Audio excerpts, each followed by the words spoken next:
Top quality और consistent performance के लिए सिर्फ सिल्वर पंप नाम याद रखना। આ સાથે રાજ્યમાં આગામી 13 જુલાઈ સુધી ભારેથી અતિ ભારે વરસાદની શક્યતા નહીવત છે, જ્યાં હવામાન વિભાગે આ શક્યતા વ્યક્ત કરી છે કે રાજ્યમાં છૂટા છવાયા અને મધ્યમથી હળવા વરસાદી ઝાપટા પડી શકે છે। કેટલાક વિસ્તારોમાં ગાજવીજ સાથે વરસાદની પણ શક્યતા જોવાઈ રહી છે।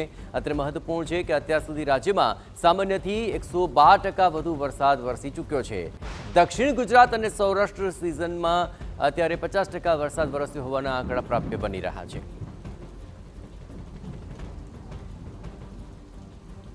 आने वाला अगले 7 दिन तक दोनों क्षेत्र में लाइट टू मॉडरेट रेनफॉल होने का चांसेस है। गुजरात रीजन जो है अगले 3 दिन तक वाइड स्प्रेड बारिश का संभावना है, 7 से लेकर 9 जुलाई तक, और 10 से लेकर 13 जुलाई तक फेयरली वाइड स्प्रेड रेन होगा। और जो सौराष्ट्र कच्छ के लिए अगले 2 दिन wide spread light to moderate rain होने का संभावना है।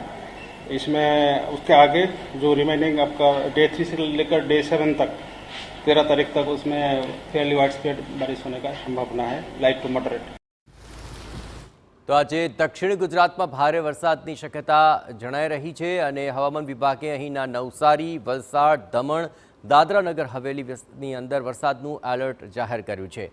સૌરાષ્ટ્ર અને કચ્છમાં 12 અને 13 જુલાઈ ભારે વરસાદનું અનુમાન વ્યક્ત થયું છે।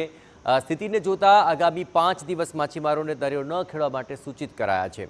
શક્ય છે કે આ દિવસમાં દરિયામાં ઊંચા મોજા ઉછળી શકે છે।